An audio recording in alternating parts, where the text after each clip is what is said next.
Bienvenidos a Mundo al Día, su resumen de las noticias más importantes alrededor del mundo. Hoy comenzamos con un histórico viaje del Papa León XIV que llega con un mensaje de paz a una región marcada por la guerra y la división. Papa León XIV inicia su primera gira, Mensaje de Paz y Unidad en Turquía y en el Líbano. El Papa León XIV ha iniciado su primera gran gira internacional como líder de la Iglesia Católica, con un viaje que lo llevará a Turquía y el Líbano entre el 27 de noviembre y el 2 de diciembre del 2025. No se trata de un viaje cualquiera.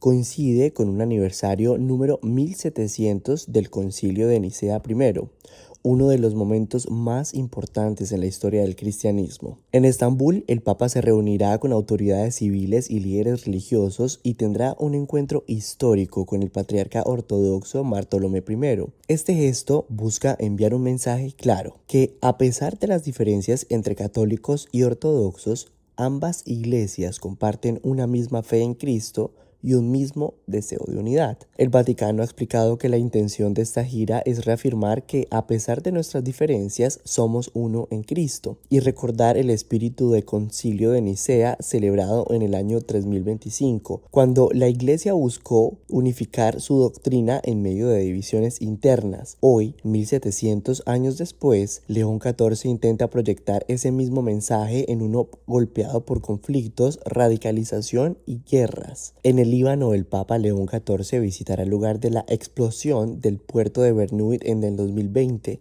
una tragedia que dejó más de 200 muertos y miles de heridos y que profundizó la crisis económica y social del país. Allí, el Papa ofrecerá una oración por las víctimas y se reunirá con comunidades cristianas que han resistido en medio de la pobreza, la inflación y la inestabilidad política. El Líbano necesita esperanza y la Iglesia está llamada para ser un faro de luz en estos momentos difíciles, ha señalado el Vaticano. León XIV también ratificará el compromiso de la Iglesia con los más vulnerables, en un país donde muchos cristianos sienten miedo, incertidumbre y presión por emigrar. Desde el inicio de su pontificado, León XIV ha insistido en que la paz no solo es la ausencia de la guerra, sino un compromiso activo con la justicia y la solidaridad. Con esta gira busca no solo visitar templos, sino tocar heridas abiertas, la guerra, la pobreza y la división religiosa. En un mundo donde los discursos de odio crecen y los conflictos se multiplican, el mensaje del Papa es directo. La fe debe ser el camino del encuentro, no la división. Y el Vaticano intenta una vez más jugar un papel de puente entre culturas, religiones y potencias de tensión. Y mientras el Papa lleva un mensaje de esperanza en Medio Oriente, en el Caribe otra realidad golpea con fuerza. Una crisis sanitaria que desborda hospitales y deja miles de personas en incertidumbre. Epidemia de dengue y chikungunya en Cuba, 47.000 casos y un sistema de salud al límite. Cuba enfrenta una de las peores crisis sanitarias de los últimos años. Más de 47.000 personas han sido ingresadas por síntomas de dengue o chikungunya, en medio de una pandemia que ha puesto al límite a un sistema de salud ya golpeado por la escasez y la crisis económica. El director nacional de epidemiología, Francisco Durán, confirmó que el país está al frente de una epidemia, con un aumento preocupante de los casos. Solo en un martes reciente se registraron 1.706 casos sospechosos y 3.226 ingresos, muchos de ellos en los propios hogares de los pacientes por falta de camas en los hospitales. La situación es particularmente grave en el caso de chikungunya. 126 personas están hospitalizadas en estado grave o crítico, entre ellas 19 menores de edad en terapia intensiva. Durán reconoció que las cifras oficiales son probablemente un sobreregistro porque muchas personas no llegan a los hospitales o no son diagnosticadas correctamente por falta de pruebas de laboratorio. Entre el 11 de octubre y el 1 de noviembre se reportaron más de 15.000 casos de chikungunya, elevando el total anual a más de 20.000. Esto coloca a Cuba como el país con mayor incidencia de esta enfermedad de las Américas, por encima de Brasil y el promedio regional. La crisis económica ha golpeado duramente la capacidad de respuesta. La fumigación masiva se ve afectada por la falta de combustible e insumos y los hospitales enfrentan escasez de personal, medicamentos y equipos. Para los cubanos, el miedo no es solo a enfermar, sino a no recibir atención a tiempo. La epidemia avanza y con ella el cansancio, la frustración y la sensación de abandono. Mientras Cuba lucha con la salud, en el Caribe también se mueven piezas importantes en el tablero político y de seguridad, esta vez con una visita clave para República Dominicana. Delegación en Estados Unidos visita República Dominicana para impulsar la seguridad y el comercio. Una delegación bipartidista del Congreso de Estados Unidos, encabezada por Brian Mast, presidente del Comité de Asuntos Externos de la Cámara de Representantes, realizó una visita oficial de 2 días a la República Dominicana. El objetivo, reforzar la cooperación en materia de seguridad, combate al narcotráfico y oportunidades económicas entre ambos países. Durante su estadía, los congresistas se reunieron con el presidente Luis Abinader y con los altos funcionarios del gobierno dominicano, incluyendo los ministros de Relaciones Exteriores, Defensa, Energía y Minas, la Procuradora General y los directores de Migración y de la Dirección Nacional de Control de Drogas. El mensaje fue claro. Estados Unidos considera a República Dominicana un socio estratégico en el Caribe. Según la embajadora Lía F. Campos, esta visita refuerza el compromiso con la seguridad y la prosperidad compartidas. La delegación también sostuvo encuentros con el presidente del Senado, Ricardo de los Santos, y el presidente de la Cámara de Diputados, Alfredo Pacheco. Sobre la mesa estuvieron proyectos para fortalecer la cooperación judicial, mejorar el intercambio de información de inteligencia y apoyar iniciativas contra el crimen organizado y el tráfico de drogas. El congresista Jimmy Panetta resaltó el valor de la República Dominicana como socio comercial clave, especialmente en sectores como turismo, agroindustria y energías renovables. Y mientras Estados Unidos fortalece alianzas en el Caribe, en otra parte del continente aumenta la tensión. Europa lanza fuerte advertencia sobre los riesgos de viajar a Venezuela. Alemania pide no viajar a Venezuela tras alerta de aerolíneas y Estados Unidos. El Ministerio de Asuntos Exteriores de Alemania emitió una tajante recomendación: no viajar a Venezuela. La advertencia llega en medio de señales crecientes de inestabilidad y de una alerta de seguridad de las aerolíneas por parte de Estados Unidos. Según el gobierno alemán, la situación en Venezuela actualmente es tensa y existe la posibilidad de una escalada en la seguridad, en un momento clave, incluso a corto plazo. La advertencia está basada, entre otras cosas, en un comunicado de la Administración Federal de Aviación de los Estados Unidos que menciona el deterioro de la situación de seguridad y el aumento de la actividad militar en el país y sus alrededores. Como consecuencia, varias aerolíneas han cancelado sus vuelos hacia y desde Venezuela, entre ellas la española Iberia, la portuguesa TAP, la chilena LATAM, Caribbean Airlines y varias compañías de Colombia y Brasil. Turkish Airlines también suspendió sus rutas en Caracas entre el 24 y el 28 de noviembre. Algunas aerolíneas locales como Coavisa, Estelar Latinoamericana y Laser Airlines continúan operando y rutas de Air Europa y Copa Airlines siguen apareciendo en sistemas de reserva, aunque sin confirmaciones claras. La alerta alemana menciona además las graves penurias económicas, la escasez de medicamentos y el alto nivel de delincuencia violenta agravada por la crisis actual. Todo esto pinta un panorama de vulnerabilidad para viajeros y residentes. Mientras Europa mira con preocupación la situación en Venezuela,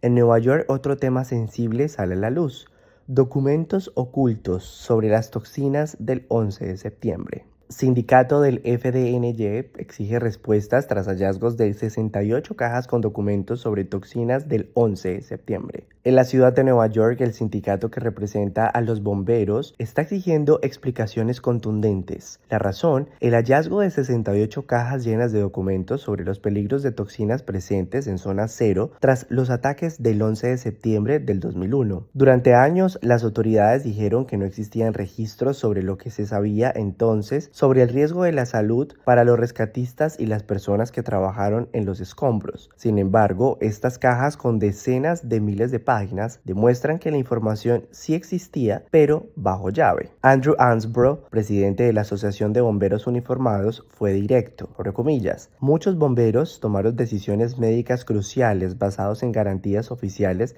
de que el aire era seguro y que no había más información. Hoy se sienten traicionados. Ansbro se pregunta cuántas vidas pudieron haberse salvado si estos documentos hubiesen sido revelados a tiempo. El sindicato exige que no se oculte, ni se edite, ni se redacte una sola página. Quieren saber quién dio la orden de guardar estos documentos y quién sabía de su existencia. El hallazgo se produjo luego de que la concejal Gail Brewer impulsara la ley de investigar qué sabía la ciudad sobre los riesgos tóxicos del 11 de septiembre. Ante la presión, el Departamento de Protección Ambiental de la ciudad puso a disposición más de 20 cajas para revisión y se espera que en las próximas semanas se vayan liberando documentos. Y mientras en Nueva York se reclaman respuestas del pasado, en Europa se discute el futuro de la paz en Ucrania, con una respuesta que genera fricciones entre Donald Trump y la Unión Europea. La Unión Europea critica la exclusión en el plan de paz de Trump para Ucrania.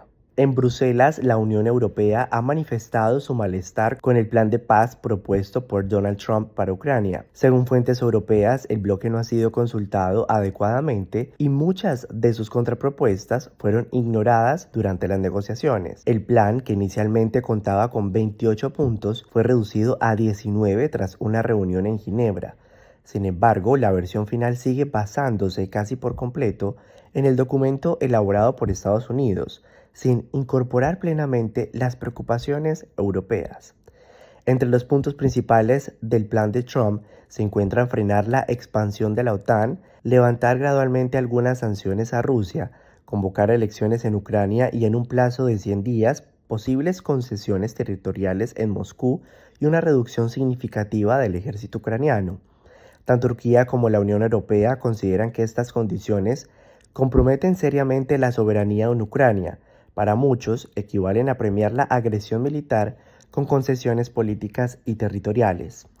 Un funcionario europeo llegó a decir que esto no les corresponde decidirlo solo a Estados Unidos y Rusia, subrayando que la seguridad europea no puede negociarse sin la participación de Europa. Otra fuente denunció la sensación de misterio y exclusión alrededor del proceso. Mientras tanto, Rusia afirma estar dispuesta a mostrar flexibilidad, pero acusa a Ucrania y a varios países europeos de negarse a aceptar la realidad del campo de batalla. El presidente ucraniano Vladimir Zelensky, por su parte, ha rechazado cualquier solución que implique ceder territorio o debilitar su capacidad defensiva. Y hablando de decisiones del presidente Trump que impactan al mundo, pasamos ahora a otro frente: la economía y el comercio en Brasil. El presidente Donald Trump reduce aranceles a Brasil y busca aliviar tensiones comerciales. Presionado por el descontento de los votantes ante el alto costo de vida, el presidente Donald Trump decidió eliminar los aranceles adicionales del 40% que su propia administración había impuesto a decenas de productos brasileños en junio del 2025. Estos aranceles se justificaron originalmente como una respuesta política al juicio contra su aliado, el presidente Jair Bolsonaro, condenado por intentar un golpe de Estado.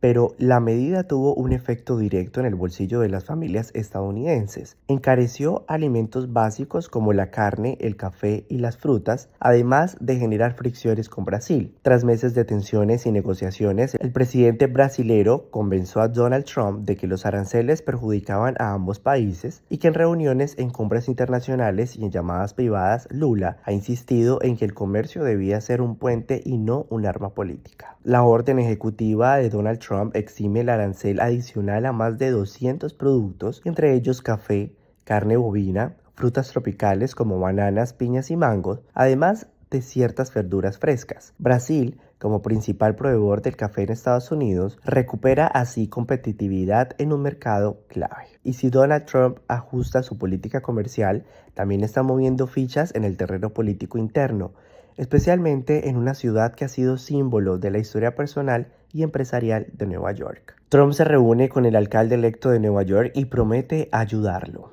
En Washington, el presidente Donald Trump recibió al alcalde electo de la ciudad de Nueva York, el demócrata Zohran Mamdani. Tras una reunión con Trump, aseguró que su administración trabajará junto al nuevo alcalde para hacer de Nueva York una ciudad fuerte y muy segura. La reunión fue descrita como muy productiva por Mamdani, quien enfrentará el reto de gobernar una ciudad marcada por la desigualdad, el costo de vida y la crisis de vivienda y la percepción de inseguridad en algunos vecindarios. Trump, que ha tenido una relación compleja con la ciudad de Nueva York, donde hizo fortuna pero también enfrenta fuertes críticas, busca mostrar una imagen de cooperación institucional. La promesa es apoyar a proyectos de seguridad, infraestructura y desarrollo económico. Habrá que ver en los próximos meses si este acercamiento se refleja en inversiones reales, apoyo federal y coordinación en temas como seguridad, migración, transporte y vivienda. Y cerramos nuestro recorrido informativo regresando a Nueva York, donde un tema profundamente humano genera debate, esperanza para algunos y preocupación para otros: la ley de ayuda médica para morir. Activistas en Nueva York presionan para que entre en vigencia la ley de ayuda médica para morir. En el estado de Nueva York, organizaciones, líderes comunitarios y legisladores están intensificando sus esfuerzos para que antes de finalizar el año, la gobernadora Kathy Hochul firme la ley de ayuda médica para morir, ya aprobada por la legislatura estatal. Esta ley permitirá que adultos con enfermedades terminales, mentalmente capaces y con un pronóstico de vida de 6 meses o menos puedan solicitar medicamentos para poner fin de manera pacífica a su sufrimiento si éste se ve insoportable. Para los defensores de la medida, no solo se trata de promover la muerte, sino de ofrecer una opción compasiva a quienes ya no tienen esperanza de recuperación. Mandy Zucker, directora ejecutiva de End of Life Choices New York, asegura que muchas familias desean acompañar a sus seres queridos hasta el final con menos dolor y más dignidad. De aprobarse, Nueva York se convertiría en el 12º estado del país, además de Washington, D.C., en autorizar este tipo de procedimientos. La ley incluye estrictos controles, la evaluación de al menos 2 médicos, confirmación de capacidad mental, varios pasos formales de solicitud y protecciones legales para pacientes y profesionales de la salud. Sin embargo, no todos están de acuerdo. La Conferencia Católica de Nueva York y organizaciones judías ortodoxas han pedido a la gobernadora que vete la ley, argumentando que podría presionar indirectamente a personas con discapacidad o enfermedades graves a elegir la muerte por miedo a ser una carga. También señala la importancia de fortalecer los cuidados paliativos y el apoyo emocional. El debate está sobre la mesa y la decisión final queda ahora en manos de la gobernadora Hochul. Así cerramos esta edición de Mundo al Día, un recorrido por las decisiones políticas, los conflictos, la crisis de salud y los debates éticos que están marcados este final de año del 2025. Si quieres más información sobre esta y otras noticias, visita mundoaldia.net. Hasta la próxima.